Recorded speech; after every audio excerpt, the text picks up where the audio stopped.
to be Wastelanders, welcome to the Lost Holotapes channel, where we delve into the history of the Fallout world's wastelands. Today we'll be exploring the story of the New Mexico Wasteland, a lore heavily inspired by the fan-made narrative mode called Fallout 1.5 Resurrection. This game was created by a group of Czech fans and first released in Czech Republic back in 2013. 3 years later, it made its way to the rest of the world, translated into English and other languages.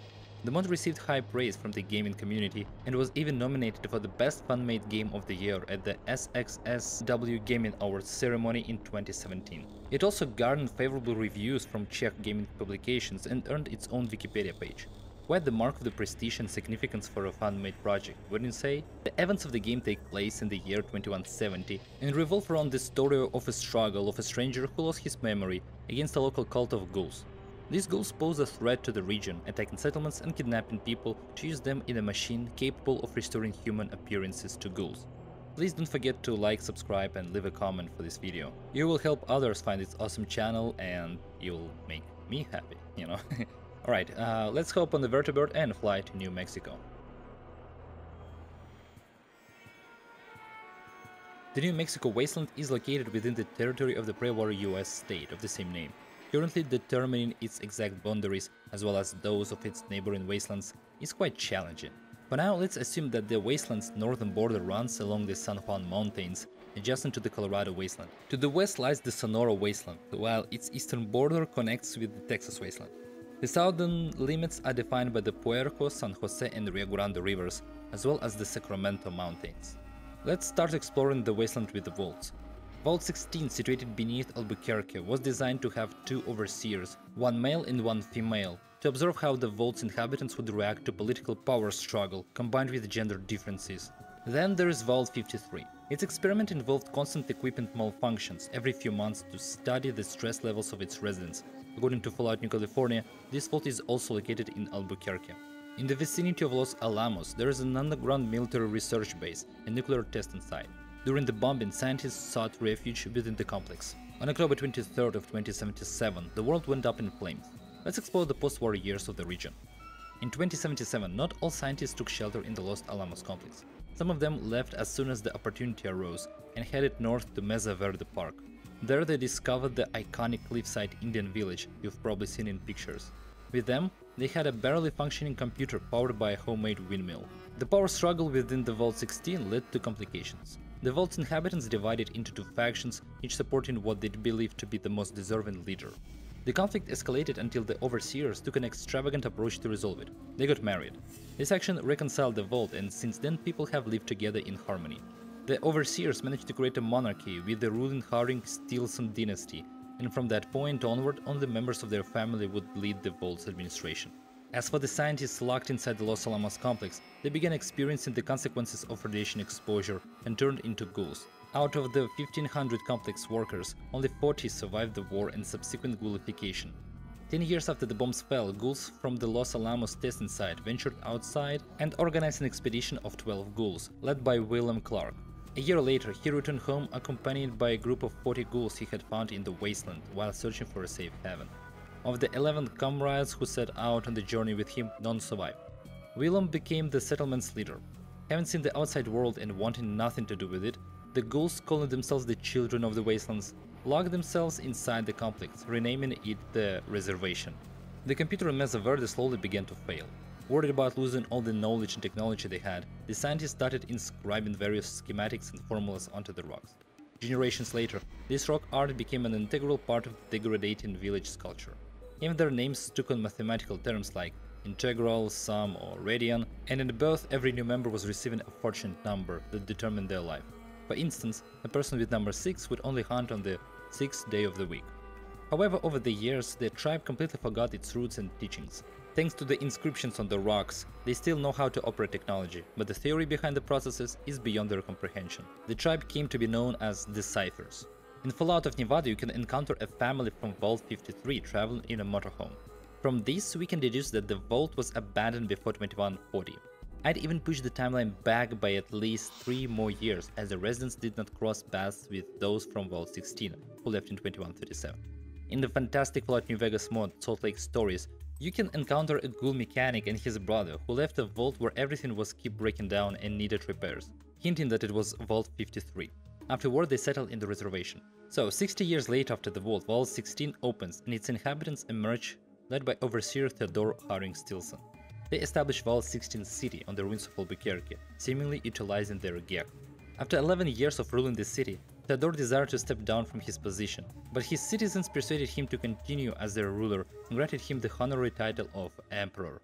Theodore proved to be a wise ruler and established a ruling council, though in keeping with tradition its members were from the ruling dynasty. Thus, in 2148, the imperial city was established in Albuquerque. Before the year 2150, a faction known as the Mutant Hunters emerged in the region, led by Sebastian. Their goal was to combat super mutants, ghouls and other inferior beings. The Hunters classified people based on their purity and initiated a genocide of those with even minor natural mutations. In 2150, a wounded mutant hunter, Andrew Riamon, stumbled upon the abandoned Vault-Tec Research Center in search of shelter. He spent several months there, regaining his strength and slowly descending into madness, forming a concept that to rid the world of mutants, they must eliminate the people who eventually become them. In the research center, there was also an experimental device capable of restoring radiation-affected flesh. However, Andrew discovered that after some time, this restored flesh would begin to decay on a molecular level within 2-3 years. It was a flaw in the experimental device. Later on, a group of ghouls stumbled upon the base. Seeing an opportunity to implement his plan to exterminate humanity, he removed all documentation about the device and presented himself to the ghouls as one of them, claiming that the machine had turned him back into a human. To the ghouls persecuted and terrorized in the Wasteland, the machine became a symbol of hope and healing. In this way, Andrew created the Rebirth Code and was hailed as the savior. He successfully organized the faction with hierarchies and levels of access, as well as introduced the Rebirth procedure. Andrew realized that the cult would not last long if the reborn individuals started decaying in front of other ghouls within a couple of years. So he organized an annual ritual where he would select a ghoul to undergo the transformation. Once the ghoul transformed back into a smooth-skinned human, they were taken to the most secluded sector of the base and relieved of all duties, supposedly allowing them to enjoy their new life and serve as symbols of grace and hope for the rest of the ghouls. In reality, the savior chose ghouls not randomly, but those who were approaching the study of the machine's secret. They were taken to the secluded sector to prevent them from continuing their research and decaying in front of others, as well as to cut communication with the rest of ghouls. Thus, Riamon had absolute control over the flock of believing ghouls, who had no doubt that the savior was the first reborn, and the fact that he was alive proved that the machine worked as intended. Nevertheless, the cult, which also included pre-war scientists, managed to increase weapons and technology production and conduct scientific research. Over the 20 years of its existence, the cult was continuously attracting new ghouls seeking refuge. The cult was also attacking settlements, abducting people for use as donors in the rebirth process, which required non-irradiated human flesh as biomaterial. Naturally, the residents of the vault, much like for the Master in the past, became the most desirable specimens. During its existence, the cult performed 12 rebirths, not including the savior. In 2153, Theodore dies in the Empire of Vault 16, and his brother, Misrael, becomes the Emperor. 2 years later, in 2155, the first major organized ghoul attack on the Empire of Vault 16 occurs, but the Empire managed to repel it. 2 more years pass, and in 2157, the mutant hunters arrive in Albuquerque and form an alliance with the Empire to combat the ghouls. In exchange for firepower support, the Empire agrees to provide materials for constructing the Hunters' base and offer technologies to develop the organization. After the Hunters, refugees from ghoul-destroyed settlements also start arriving in search of safety. Thus, it can be considered that in 2157, another city was formed in Albuquerque, governed by the Hunters and separated by an impenetrable wall from the Empire, which doesn't allow anyone from the outside to enter. One notable group of refugees is the Rua tribe, who do not have the best relationship with the locals. In 2161, the Hunters discovered a pre-war base for Q and restored it, to use it as an outpost. It is not known when the city of Sedit was formed, but it was definitely before 2162, as after that year, some refugees from the super-mutant destroyed hub settled in the city, including the company Crimson Caravan, led by Demetri Romaro. The city already had an existing caravan company called Sedit Caravan. In 2163, the second ghoul attack on Albuquerque takes place, more ferocious, tactically organized, and resulting in significant losses on both sides. Despite their victory, relations between the Empire and the mutant hunters became very tense, as the Empire lost many of its soldiers because the hunters opened a flank and failed to provide the agreed-upon protection to the Empire. It is possible that the mutant hunters were playing a double game, hoping that the ghouls would defeat the Empire in the chaos, and then the hunters would either finish off the surviving ghouls, or the Empire to take possession of all the pre-war developments and technologies the Empire possessed. An event in 2166 supports this version. In 2166, the mutant hunters seized the -3rd floor of Vault 16, creating a tunnel from their base in Albuquerque. Under the cover of this action, they released artificially engineered predatory creatures that took over the -2nd floor of the complex. Their plan worked, and thus the Empire had no idea that the hunters had invaded the -3rd floor. Before 2168, a town named Rat Hole appeared in the region on the ruins of the pre-war city of Kirtland. The town existed peacefully until two adventurers, Leonard and Julian, arrived a few years before 2168. They helped the mayor in town develop it, but both fell in love with his daughter, Maria, what resulted in a conflict between the two friends. In 2168, Leonard's rejected assistant, Alexa, kills Maria and then Leonard himself, who didn't have a chance to tell her about his desire to end his affair with Maria. However, Leonard's murder at the hands of Alexa remains unknown to the public. Maria's murder marks the beginning of the end for the town. The mayor stepped down and the town split into two opposing and warring factions, each consisting of numerous mercenaries. South Red Hole under Julian's control and North Red Hole, supposedly led by Leonard, who locked himself in a closet, giving orders to Alexa. But in reality, Alexa controlled the mercenary group. The prolonged war forced ordinary residents to leave the town and seek refuge in a safer environment. One group of such refugees established the village of New Hope, slightly north of Kirtland, in the same year. In 2169, the 13th rebirth took place, and the Chosen One, a ghoul whom everyone called 13th, became the protagonist of Fallout 1.5. 13th was believed to have been chosen for his combat merits gained during raidings on settlements. He had a friend named Thomas, a scientist who managed to discover the flaw in the machine, but for some reason it was not Thomas who was chosen for rebirth.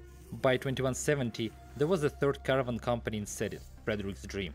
The city management was similar to the hubs. The council of the caravan houses was making all the decisions.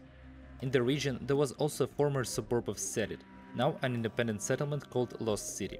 It was separated from Sedit by a mountain barrier, and the communication between them was facilitated through a tunnel until it was taken over by Deathclaws. In Lost City, Juan Rodriguez cartel took power, and the town turned into a major drug and alcohol den with a casino. A gang of raiders led by Damien also operated in the city, constantly attacking Frederick's caravans. A significantly sized mining town named Korath was also present in the region. One notable feature of Korath was the law of the ring. If there was a dispute that couldn't be resolved peacefully, it was settled in a ring fight. The survivor in the ring would be considered rightful. By 2170, the town was divided between two influential and irreconcilable individuals: Nestor, the owner of a coal mine, and Uncle, the organizer of a trade. Both managed to keep the town afloat through their joint efforts, but both wanted to eliminate each other. In Albuquerque, there was a Vex gang that caused trouble for locals and refugees. In early 2170, ghouls destroyed the settlement of Duluth, and that was a huge news for the refugees in Albuquerque. 13th, the protagonist of Fallout 1.5, after spending some time disguised as human and learning the horrifying truth about the machine and its effects from Thomas, escapes and heads north. The Rebirth cult starts hunting him. 13th gets involved in a shootout and sustains a head injury, losing consciousness and memory in a cave near the Colorado border. Meanwhile, Thomas embarks on a search for 13th, but is captured by the mutant hunters, who take him to Base 4Q, where they torture him until he reveals information about the cult and the Rebirth. Before the hunters could use this information or even communicate it to their base, migrating super mutants led by Dernus arrive in the region, attacking and seizing the hunters' base, killing and devouring its defenders. The ghoulish survivor they find is left alive long enough to be able to provide vital information to the protagonist along the storyline progress. 13th, the protagonist, wakes up in the cave on March 15th, surrounded by rats and rat scorpions. He cannot remember who he is or how he got there. Only thing he had with him is the cult's talisman. 13th embarks on a journey to find the lost segments of his memory, traveling from city to city. He becomes involved in the war in Kirtland and investigates Maria's murder. He accuses Alexa of the crime, and she eventually confesses to not only killing Maria but also Leonard, leading to her own suicide. The mercenaries from the North Red Hole, left without an employer, leave the city, and Julian reluctantly takes on the leadership of the remaining inhabited part of the settlement. In Sedit, 13th helps Frederick and the peaceful ghouls by eliminating Damien's raiders and Juan Rodriguez cartel in Lost City. He also takes part in the war for Korath between Nestor and Uncle. Uncle organizes a revolt in the mine, which results in Nestor losing a significant amount of both laborers and mercenaries, due to its suppression. Both sides force 13th to enter the ring and defeat the opponent's champion. 13th chooses to cooperate with Nestor, who promises to introduce mining automation and improve working conditions, while Uncle's promises were more populist. Or maybe because he didn't want to fight Nestor's champion, a super mutant, bare-handedly. 13th defeats Uncle's champion, but Uncle refused to leave the city. Then Korath's police stormed his residency and eliminated him with his henchmen. The Imperial City experiences an event known as the Elsa Coup. Elsa, the senior advisor, attempts to seize power using political intrigues and organizing sabotage, posing as someone named Anonym. She intended to use 13th and make him clash with Supreme General Iran by giving both of them the false information that Anonym is the other guy. However, 13th and Aaron uncover the plot and launch a joint attack against the coup plotters, leading to Elsa capturing Emperor Mizrael and killing him, attempting to frame Aaron for the assassination. The plan fails and 13th and Aaron deal with Elsa and her followers. The people of the Imperial City elect Aaron as the new emperor. 13th's cooperation with Aaron continues, and through a daring reconnaissance mission to the lower levels of Vault 16, they discover that the vault was taken over by the mutant hunters. They liberate the vault from both the hunters and their creatures and seal off the tunnel. 13th also helps in the elimination of Vex gang in Albuquerque, fulfilling a request from Sedit's sheriff, whose son was kidnapped by the gang. 13th establishes contact with the entrenched super mutants, who ask him to bring Sebastian, the leader of the hunters, in exchange for information about the cult. 13th lures Sebastian into a trap, but Sebastian brings reinforcements. In the confrontation, the super mutants ultimately destroy Sebastian's group and allow 13th access to the ghoul Thomas, who reveals the truth before dying. In the final act, armed with all the information and understanding that the cult must be stopped before they eliminate everyone in the region, the protagonist infiltrates the cult's base and initiates a diversion, activating the self-destruct procedure of the complex. He also kills Andrew Riamon and rescues numerous people who were being prepared as biomaterial for the rebirth. The events of Fallout 1.5 conclude with 13th, like the Dweller, leaving for the Wasteland. However, unlike the Dweller, 13th begins to experience the process of decomposition in his body and, not wanting to undergo a slow and painful death, commits suicide. Following the departure of the population from Red Hole, Julian and his mercenaries also leave. His gang turns into raiders, terrorizing caravans, and eventually fades away. With Sebastian's death, the mutant hunters struggle for leadership, leading to a political crisis, and the Empire drives them out of the city. Eventually, the hunters break up into gangs beyond the city limits. Albuquerque and the Empire merge into a single city free from xenophobia. The super mutants move east to areas free from human persecution. The population of New Hope doesn't replenish, and the village dies along with its last residents over time. With Rodriguez's downfall, Lost City collapses and people leave. Korath becomes an industrial and prosperous center. Nestor fulfills his promise and introduces mining automation. Sedit remains a major trading city. By 2189, the Crimson Caravan will return to the newly rebuilt hub and restore its power.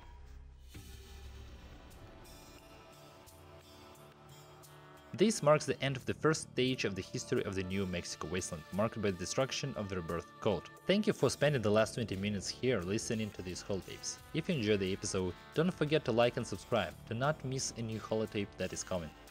Don't fall for tales of miraculous salvation requiring your complete submission and fanatism, and then we'll meet again in the Wasteland, Wastelanders, end of the holotape.